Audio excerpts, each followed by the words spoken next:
বাসায় তৈরি করা শুটকি মাছ। এই যে এখানে বড় মাছ আছে, রুই মাছ আর কানস মাছ। এই যে বাসায় তৈরি করা শুটকি মাছ দিয়ে কচুরলতি। শুটকি মাছ দিয়ে কচুরলতি কিন্তু খুব স্বাদ লাগে খেতে, অসাধারণ স্বাদ লাগে এক কথায়। আর এই কচুরলতিটা কিন্তু জয়পুরহাট জেলার আটাপাড়া গ্রামের।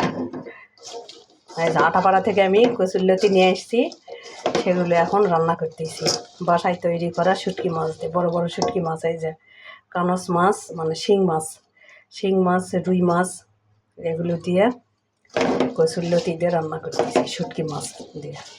খেতে তো অসাধারণ স্বাদ লাগবে।